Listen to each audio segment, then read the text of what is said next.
La tasa de mortalidad materna es inaceptablemente alta.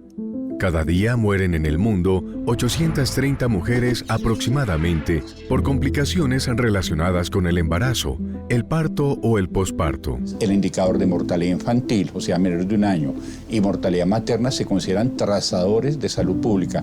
Es decir, en aquellos territorios donde está deteriorado este indicador, significa que la calidad de vida es mala y que el acceso a los servicios de salud también es deficiente. En el 2015 se estimaron unas 303.000 muertes de mujeres durante la gestación, el parto o después de ellos. Cuando ocurren casos de mortalidad materna, que en su mayoría son casos evitables, estamos hablando de precarización de condiciones de vida. Es necesario crear nuevas estrategias que permitan reducir el peligro para las madres gestantes, alcanzando objetivos de desarrollo que impacten principalmente las causas sociales. Lo primero que deberíamos tener en cuenta es que hablar realmente es cuidar. Si en la actualidad contamos con grandes avances de infraestructura en salud, ¿por qué las cifras de mortalidad materna siguen siendo tan altas?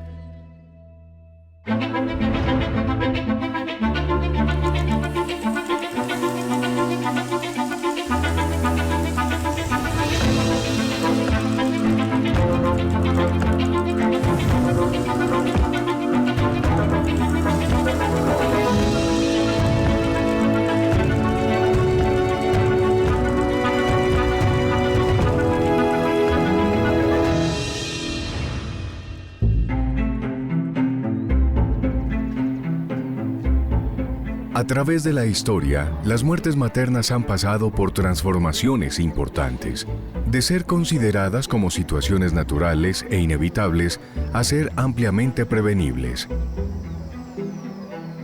Hasta el siglo XVI, la muerte de la mujer durante el parto era una situación natural inherente a su propia condición. En el siglo XVII, nace la obstetricia, estableciendo la importancia de la mujer en el parto y en el desarrollo de la partería. El siglo XIX marca el inicio de la cirugía en la atención del parto y la búsqueda por mantener con vida a la madre y al hijo. El siglo XX es donde la gineco-obstetricia como especialidad logra la incorporación de la epidemiología y la estadística y el empleo de tecnología aplicada al desarrollo de la concepción y la gestación. ¿Cómo ha sido la evolución del indicador de mortalidad materna? Es un indicador que se considera trazador en salud pública. A partir de la conferencia de Ottawa en 1986 se fijó unos prerequisitos para la salud y viene inclusive antes, 1978, en la conferencia de Almata de atención primaria, donde se fijaron unas prioridades y una prioridad fue la salud materno-perinatal. La razón de mortalidad materna es el número de defunciones maternas por 100.000 nacidos vivos. En el año 2019, en Bogotá, se presentaron aproximadamente 17 defunciones para una razón de mortalidad materna de 20.1 muertes por 100.000 nacidos vivos. De acuerdo a la localidad de residencia, las mayores razones de mortalidad materna se concentraron en Los Mártires, Chapinero, Rafael Uribe Uribe, Puente Aranda y Bosa. Si yo hablo de mortalidad materna, estoy hablando de inequidad social, básicamente, inequidad económica, inequidad en la redistribución de la riqueza. Cuando ocurren casos de mortalidad materna, que en su mayoría son casos evitables, estamos hablando de precarización de condiciones de vida, entonces de vulneración de otros derechos, no solamente el de la salud como un derecho fundamental, sino como el derecho a la educación, el derecho a un trabajo digno, el derecho a una vivienda digna. Problemáticas sociales relacionadas con la vulnerabilidad de las madres, las condiciones de salud adversas y las problemáticas generadas en el sistema de salud hacen parte de las causantes que elevan el índice de mortalidad materna en ciudades como Bogotá. Tanto en Colombia como en Bogotá, en los últimos 10, 20 años hemos venido disminuyendo cifras de mortalidad materna. Sin embargo, en la actualidad, esas muertes maternas siguen existiendo, son muertes maternas prevenibles y que siguen siendo un problema de salud pública que requiere ser afrontado. ¿Qué pasaría si estuvieras en embarazo y nunca asistieras a un control prenatal? En Colombia, las mujeres con un mayor nivel de educación y un mayor nivel de riqueza tienen un número mayor de controles prenatales. Las mujeres que no suelen tener controles prenatales son residentes del área rural, menores de 20 años y mayores de 34 años, con más de 3 hijos, sin educación y con un índice de riqueza muy bajo.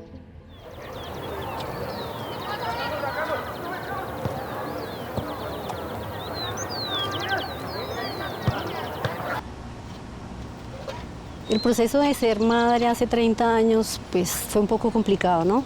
Mi alimentación de joven no fue muy buena. Era inexperta, entonces uno no sabe qué es lo que va a pasar, qué tiene ese ser ahí en la pancita. Mi salud estuvo muy complicada en esos días. Tuve a mi hija de 8 meses y todos los 8 meses vomité. La dentadura, las muelas se me caían, se me desboronaban, así literal. Iba comiendo y se me caían. Las muelas mías fueron malísimas, entonces ese fue las complicaciones. Creo por no haber estado bien alimentada.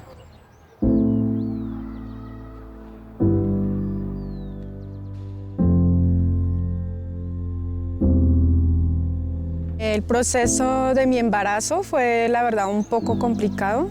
Yo tenía 16 años y pues el miedo, el temor de que mis papás se enteraran, pues la verdad, siempre afecta un poco. Y pues el temor del colegio, porque estaba todavía estudiando. Y pues debido a que yo tengo una complicación como de salud, también era un poco dura la situación. La agobiante situación psicológica a la que se enfrentan las madres primerizas en los procesos de gestación y parto pueden verse agravadas por situaciones de maltrato que no deben estar presentes en el sistema de salud y que se relacionan con un procedimiento conocido como violencia obstétrica.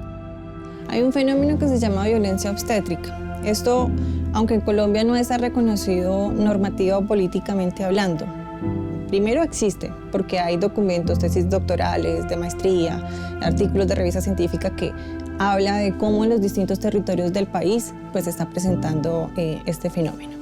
Segundo, pues es un fenómeno que, aunque Colombia no lo ha reconocido, Naciones Unidas el año pasado sacó un comunicado donde destaca la relevancia de este problema como un evento de salud pública, que básicamente significa un trato deshumanizado, irrespetuoso, denigrante para la mujer que está pues, en el embarazo, el parto, y además un exceso de medicalización.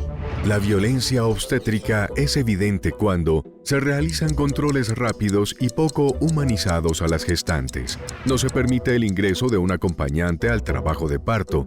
Se maltrata de manera verbal o psicológica a las madres en sus manifestaciones de dolor durante el trabajo de parto. Se hacen reproches, críticas y comentarios inapropiados. No se garantizan condiciones adecuadas de privacidad cuando se hacen partos inducidos y cesáreas innecesarias, entre otros. Una gestante que ha tenido ya 5 hijos y vuelve a quedar embarazada, ¿sí? Va al médico y hay 2 formas de atenderla. El médico le dice, otra vez embarazada, no le da pena, esa señora no vuelve. Esa señora se va a complicar, se va a morir. Segunda forma de recibirla. Qué bueno que usted vino a su control prenatal. La vamos a atender bien y la vamos a pasar a consejería cuando tenga su bebé a regulación de la fecundidad. ¿Sí? Y si usted quiere, le hacemos la ligadura. Esa es otra cosa. Como era pues, menor de edad, las enfermeras son como un poco más como atrevidas en ese sentido. Yo no acaté la orden que ella dijo y entonces ya como que...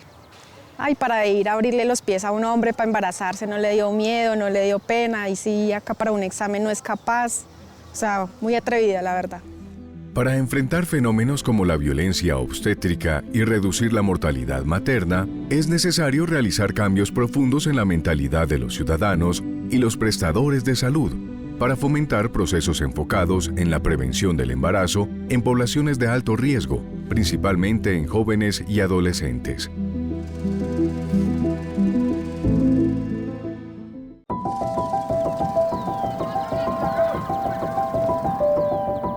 De acuerdo con la Organización Mundial de la Salud, en Colombia, 1 de cada 5 adolescentes puede quedar o ha estado embarazada.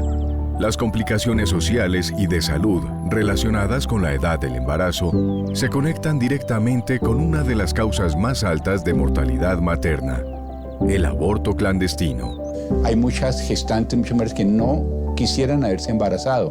Sin embargo, no tuvieron acceso a regulación de la fecundidad o no tuvieron acceso a interrupción voluntaria del embarazo. Entonces sigue en curso su gestación en condiciones de gran vulnerabilidad. Dentro de los causales de muerte materna, pues está relacionado con el tema de los abortos clandestinos. ¿Por qué? Colombia tiene la sentencia C355, donde dispone 3 causales concretas para que una mujer pueda interrumpir el embarazo. Todo lo que se sale de estas 3 causales, pues lógicamente, se vuelve una barrera de accesos en términos de derecho a salud y obviamente implica que las mujeres terminen acudiendo a sitios de malas condiciones de calidad, de condiciones técnicas inadecuadas y pues terminen muriendo por asistir a sitios clandestinos. Según la Organización Mundial de la Salud, alrededor de 47.000 mujeres mueren anualmente en el mundo por abortos clandestinos, de las cuales 1.120 casos corresponden a América Latina y el Caribe y 70 a Colombia.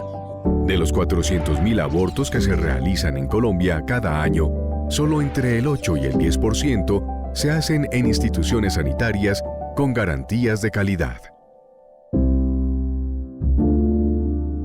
Tirando por Colombia nace más o menos hace unos 2 años y medio, en el 2008 empezamos con este camino y nace realmente de una realidad que tenemos en Colombia y es que 1 de cada 5 adolescentes en nuestro país está embarazada o ya es madre.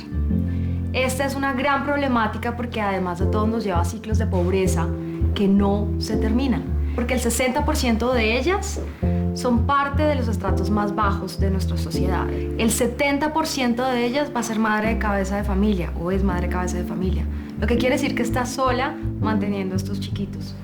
El 80% de ellas, entre 80 y 85% dependiendo de la región, va a tener entre 2 y 3 hijos antes de los 20 años. Y 9 de cada 10 deja de estudiar. Hablar de sexualidad sin tapujos es una de las necesidades más importantes en el contexto de la salud sexual y reproductiva.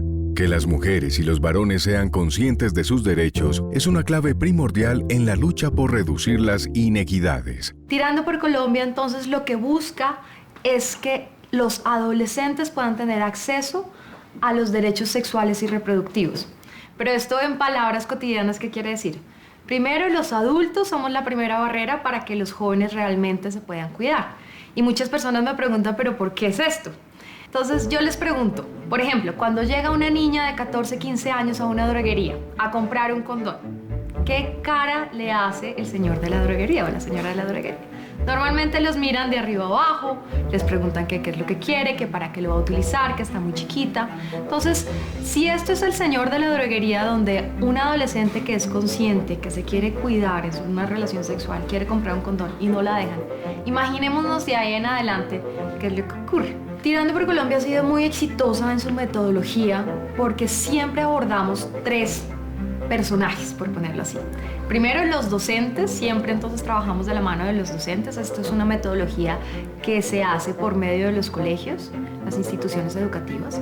2, los padres siempre están dentro de la metodología de Tirando por Colombia y tienen hasta tareas con los adolescentes y efectivamente los adolescentes. Entonces, cuando involucramos a estos 3 personajes, normalmente lo que creamos es primero una tranquilidad y una seguridad de que todos tienen la misma información. Segundo, estamos garantizando ya puentes de comunicación entre estos 3 actores, ¿no? Porque el 90% de los adolescentes y de los padres dicen que nunca habían tenido una conversación sobre sexo y sexualidad con sus hijos. Una de las tareas es ir a comprar un condón.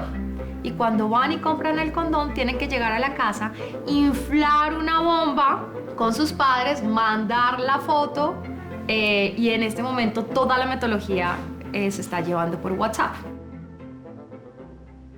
Uno de los problemas más grandes que vemos desde el embarazo adolescente es la falta de acceso a los anticonceptivos. No porque no sea un derecho constitucional de los adolescentes, sino por el contrario, porque generamos un montón de barreras. Desde poder ir a comprar un condón y que no me juzguen, desde muchas EPS o IPS a veces nos llegan los chicos con historias diciéndoles que no les dan las citas pues para entregarles anticonceptivos a menos de que vayan con sus padres, lo cual No es cierto, un mayor de 14 años puede ir a pedir métodos anticonceptivos. Entonces, cuando decimos acceder a sus derechos sexuales y reproductivos, primero, les damos la información correcta y adecuada sobre sus derechos sexuales y reproductivos, cuáles son.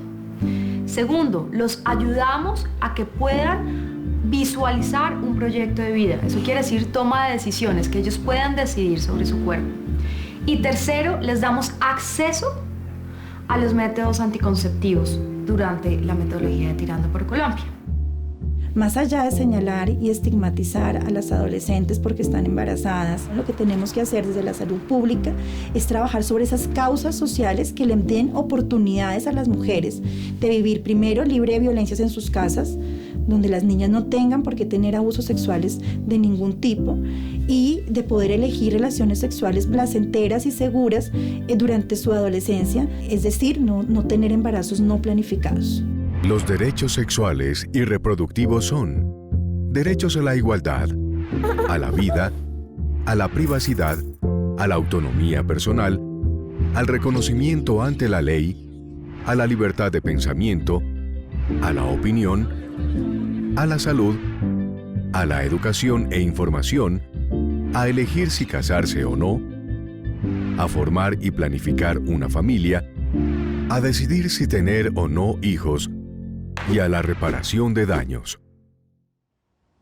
Si yo tengo educación, un mínimo que supere, por supuesto, la básica secundaria, pues yo tengo herramientas, uno, para conocer mi cuerpo.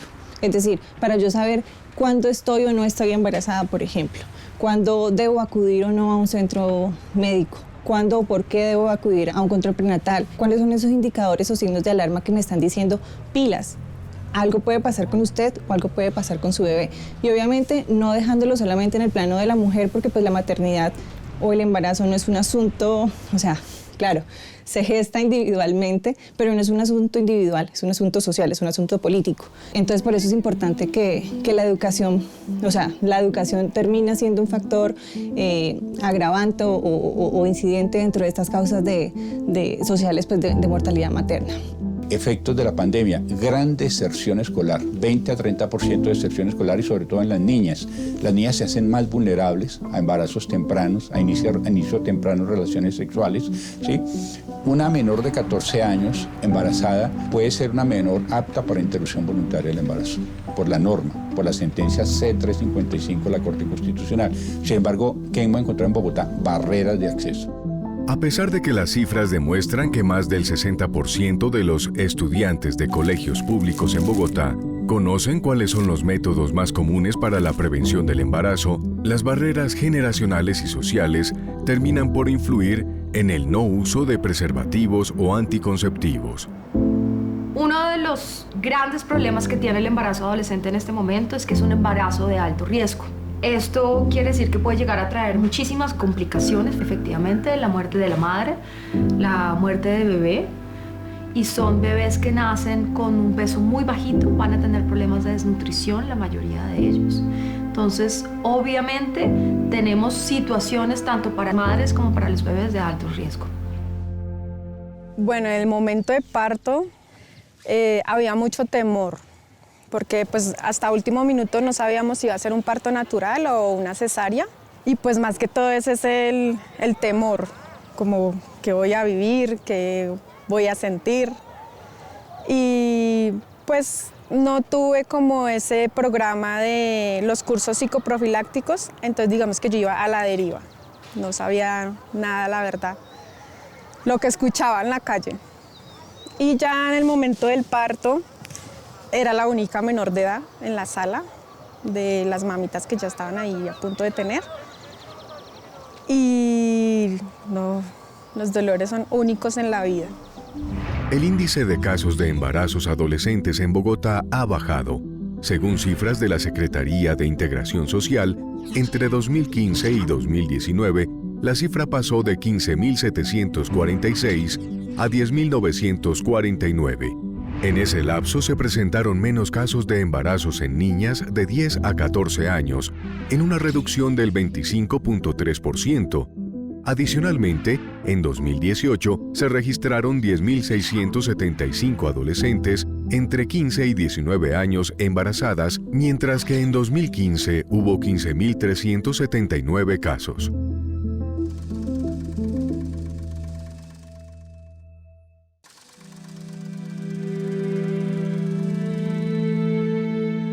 El índice de mortalidad materna es uno de los indicadores más importantes para medir la calidad de salud en un país. En Bogotá, dicho índice se ha reducido significativamente, pero aún es importante realizar esfuerzos claves para reinventarnos y ver la salud sexual y reproductiva de una manera sincera y responsable. Necesitamos construir una sociedad civil unificada, solidaria. Esa sociedad civil debe también transformar la forma en que nosotros hacemos garante nuestros derechos. Una mujer en embarazo, parto y posparto, en situación donde necesita la tranquilidad y la paz en ese proceso, no puede estar recurriendo a entes judiciales para tener acceso a los servicios de salud, para tener el derecho a un parto respetado. No es posible. Tenemos que tener un sistema que le permita a la mujer donde se respeten sus derechos. Es necesario procesos de empoderamiento, mejoramiento de calidad de vida, sobre todo de las niñas y adolescentes, y la educación al varón. Comprometer al varón en esto, porque estas mujeres no se embarazan solas, las embarazan los varones. Pero hemos dejado los programas de salud sexual y reproductiva solo en las niñas y en las mujeres y hemos olvidado al varón. Definitivamente tener claro nuestro proyecto de vida, en lo individual, tener claro la manera en cómo me relaciono con el otro, porque pues de esas relaciones entre individuos es que justamente surgen pues los embarazos. Lo primero que deberíamos tener en cuenta es que hablar realmente es cuidar. La mayoría de colombianos creemos que hablar de sexo y sexualidad con adolescentes es incitarlos a que tengan actos sexuales, cuando realmente es completamente lo contrario. Pero sobre todo yo pienso es empoderarse, ¿sí? El empoderamiento tanto de la mujer como de la familia gestante. Entre más información tengan esos adolescentes, más van a retrasar la primera relación sexual y cuando tomen la decisión de hacerlo, lo van a hacer de una forma mucho más responsable. Una madre, porque piensa en ser madre, debería ser muy consciente de lo que quiere. Uno como que se mete a la loca en eso y no es consciente que es un hijo para toda la vida, que es un hijo para sacarlo adelante, estudio, comida, educación, vestuario. No es fácil. La relación con mi mamá es bastante buena. Somos las que más peleamos, pero somos las más unidas, la verdad. Y ella adora a mi hijo y él a ella. Como que aconsejaría yo en el momento, necesita uno mucho apoyo emocional, porque pues uno no sabe a qué se está enfrentando. Y pues nada, estar seguro de lo que se viene pierna arriba, teniendo un bebecito. Los retos que asumimos para continuar bajando la tasa de mortalidad materna en Bogotá están en reducir las desigualdades que principalmente afectan a las mujeres pobres de la ciudad y sus alrededores y en lograr que las niñas tengan igualdad de oportunidades en educación, nutrición y salud. Garantizar una vida sana y el bienestar de los ciudadanos de todas las edades, resolver las desigualdades en la calidad de los servicios de atención de la salud reproductiva y exigir eficiencia en los sistemas sanitarios para tener mayor acceso al personal médico son esenciales para el desarrollo sostenible de Bogotá y el mundo y pueden lograr avances importantes a la hora de ayudar a salvar las vidas de muchas personas.